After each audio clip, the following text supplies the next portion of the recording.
Welcome back to Blumira Briefings, your weekly download of the top headlines and trends for your security practice. In this week's ticket queue, a stash of federal access keys unexpectedly pivoted to the private sector. Drupal is breaking its own release calendar to ship an urgent patch, and a self-propagating worm has more evolutions than Eevee with no signs of slowing down. So, without ado, let alone any further, a federal contractor exposed live AWS GovCloud and CISA credentials in a public repository. The kind of mistake that would be in an annoyingly obvious training video, and yet. The pressing part isn't just that this happened, it's that the chain of decisions leading here is depressingly familiar. Somebody copy-pasted a snippet, the repo got flipped public, nobody had a secret scanner gating the push. At least researchers seem to have caught it before an adversary did, which is the kind of luck that I wouldn't regularly budget around. The less good news is automated scrapers are running constant sweeps of public repos, so no confirmed evidence could just mean no confirmation yet. So Mike, what does a realistic pre-push playbook look like? And once a federal tier secret is already out in the open, other than rotation, what's the actual cleanup sequence? This one has big yikes energy all over it. So, GitGuardian effectively found this repository on the internet. If you're not familiar, GitGuardian does like wide scanning of Git repositories for credentials, secrets, stuff like that. They're constantly scanning everything and then reporting it usually to vendors and people, whoever like expose secrets, basically.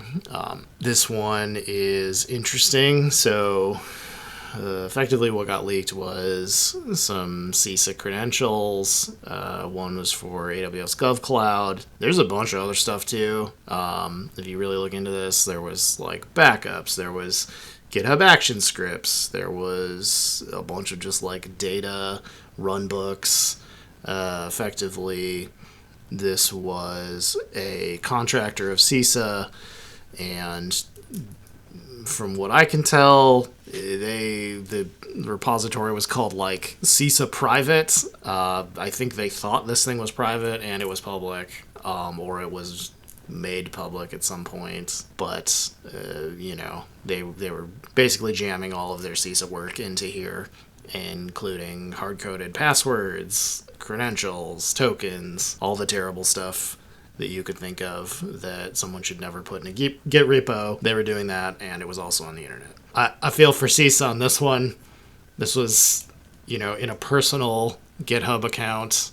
I'm sure they had no idea it was even there until it was reported to them.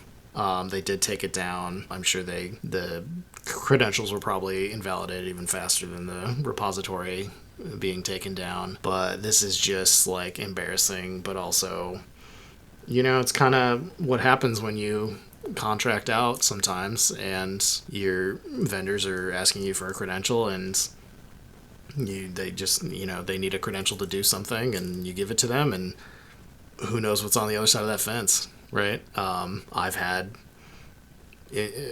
conversations. I won't name vendors, but like I definitely have had people ask me to email tokens to them so that they can get it into a back end, and it's a terrible practice. I'll say no every single time and come up with a better solution. But you can't, once it leaves your environment, you have to be very mindful that you are now on the hook for whatever that other person, contractor, vendor is doing with your credentials, and scope appropriately. But this one's rough. It really sucks. According to GitHub, nobody forked the repository, but I'm sure we all know that I'm sure someone probably cloned it at some point. So GitHub's a big place, but it's also being scanned constantly by lots of people, and someone probably found that token. So yeah, sucks. It sucks for CISA. Drupal is shipping an out-of-band core patch and pre-announcing it, which is never a good sign. Vendors don't pre-announce emergencies for fun. It usually means that exploitation is already happening in the wild. Drupal sits behind a huge number of public sector and higher ed sites, so the audience for this patch is a lot of the internet. The exploitation timeline after disclosure for content management flaws is, in technical terms, brisk like branded iced tea. So, Matt, what's the smartest way for organizations to prep for and handle these urgent and unexpected updates?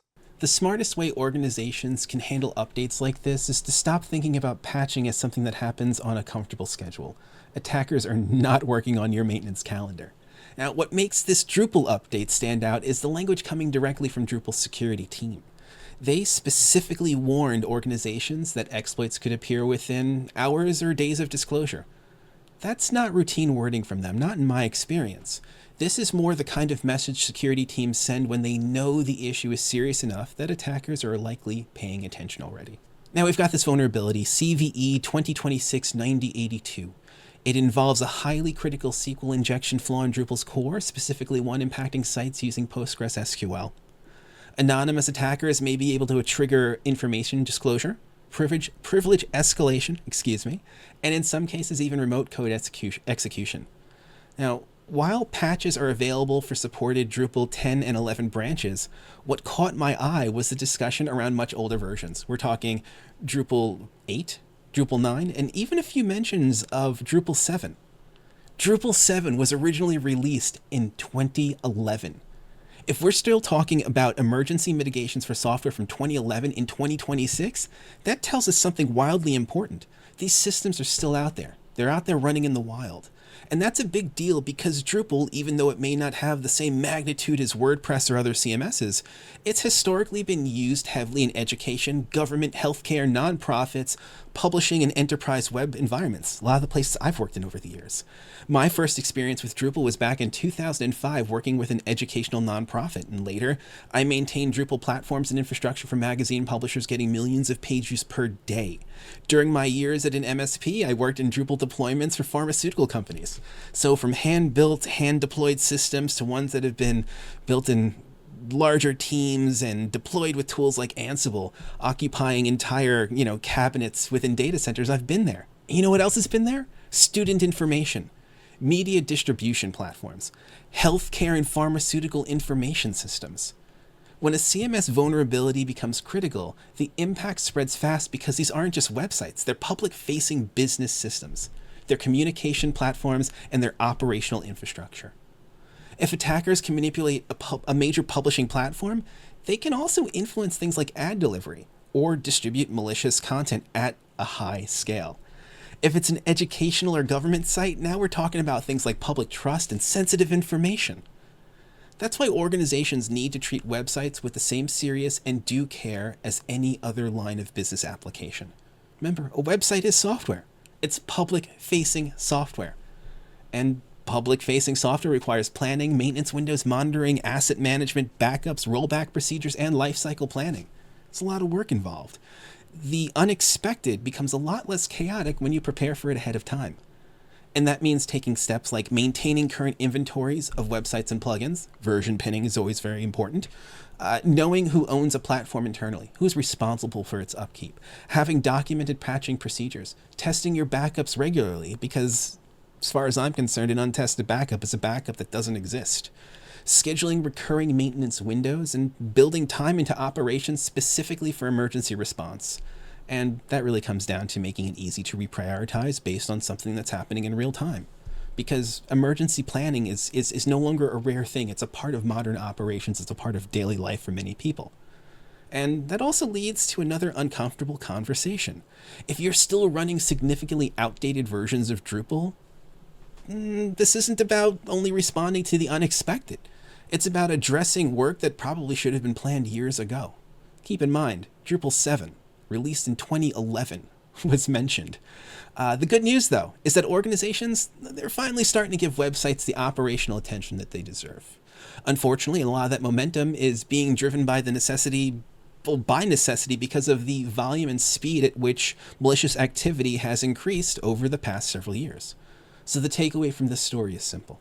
Expect the unexpected, prioritize public-facing systems, and patch consistently. And look, if you're running an older Drupal version, now is the time to start planning your next move before the next emergency advisory lands in your inbox, or you are crippled by tech debt. Because that's going to happen one way or another if you're still running Drupal 7. Thanks, Matt. Closing it out for the week, the Shai-Hulud worm had its source code leaked, and the worm community responded the way it always does, flattery by imitation. When the source code for the Shai-Hulud worm leaked, what used to require malware skill became a starter kit. Multiple variants are already in active deployment, each tweaked just enough that defenders can't lean on the original indicators of compromise. The worm's main tactic, credential harvesting on a compromised host and then lateral movement across enterprise file sharing protocols, stays the same, but the wrapper around it is kind of more just attacker vibes, you know? So Jake, when the framework is open source and every variant looks just a little different, what's the detection posture that actually holds up?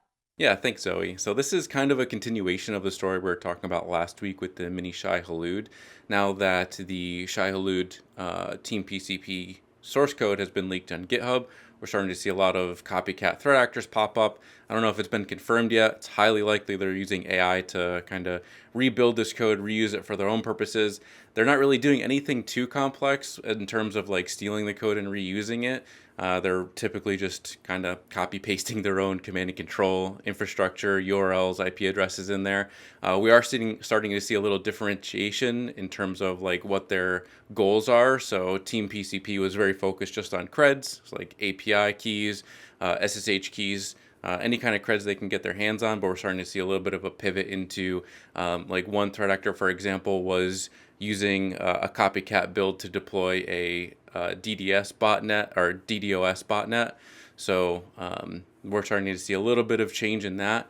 The thing is that a lot of these copycat threat actors, it's kind of funny. They seem to be like becoming part of this dog eat dog like infrastructure. Like they're kind of, the AI is lowering the bar so much that we're just seeing, instead of like all these focused campaigns of like all these like dedicated groups of people, we're starting to see people split off. We actually see this in against Team PCP. There was a PCP jack that SentinelOne identified that was like a counter worm. It wasn't doing anything good for us. Like it's not a counter worm in that sense. It's not defending anybody. It was actually specifically looking for Team PCP infrastructure and like the compromised compromised source code, and it was looking to basically boot out Team PCP and then put in their own compromised source code so that they can take over. So we're starting to see like this dog eat dog. If you're in a group and you're mad at them, we're seeing people split off, make their own source code, specifically going after other groups. So it's kind of a wild space right now. Same with like software engineering and everything else in security. So with the proliferation of these copycat threat actors, we're starting to see a little bit of a shift in detection. The original attack was hard to catch because it looked legitimate. It was somewhat complicated, complex, and did a pretty good job of blending in. These copycat threat actors are not so concerned about their OPSEC, and they're just kind of like getting stuff out there and getting things compromised. They're much easier to spot individually, but they're harder to keep up with volume because you kill one, two more come up in its place. So this is why I'm always going to say we should be focusing on behavioral indicators, things like unexpected outbound connections, unusual package publishes, new dependencies appearing in lock files, not signature-based detections tied to specific package names. So that's the biggest thing to keep in mind. A lot of these threat actors, these copycat threat actors, are using renamed or lookalike domains. So that's one thing to look out for as well. Make sure that if you're using a package, you're going to the legitimate source. It's tough because like we're so used to copying and pasting, Google searching for something and just going there. But really take that like extra couple minutes to make sure you're where you expect to be. You're getting the legitimate package that you expect. You're not just clicking on some kind of like domain squatted like package or anything like that, or typo squatted package. And that seems to be the new distribution method. So that's the same we saw with these copycat attackers. Instead of Axios, they're doing AXOIS utils, and they're just trying to blend in that way. So that's one thing you can do to keep up with this attack, is just kind of take that extra minute or so to make sure that if you're working with new repositories, working with new open source code, it's still safe. Just take the extra few minutes to make sure you're getting what you expect, and take that extra bit of time to do your due diligence, making sure you're like locking dependencies and finding new ways, because this is the new norm. Like, we're not going to see these attacks slow down. So unfortunately, we have to do a little bit of extra work to vet the stuff that we're bringing in and vet the like open source code that we're using. So again, the biggest thing that you should take away from this is that we're looking at detecting behavior patterns and not just detecting these type of squatted domains. Those things are good to look out for, but in terms of like durable detections to look out for and think about is like, what are they doing after they get access? What steps are they taking? Because usually those are consistent. They're looking for credentials, they're trying to steal credentials, they're using those credentials. So try to build detections and ways to think about how you can monitor those activities, because no matter how many times these copycat threat actors split off, they're always going to be trying to do the same thing or somewhat similar. So keep those things in mind and you'll be good to go in the future. Thanks. So TLDR on the week, government keys made a cameo on GitHub. Drupal is patching loud enough that the back row can hear it, and Shai-Hulud variants are popping up faster than Tremors sequels. That's it for me this week. Until next time, stay safe out there.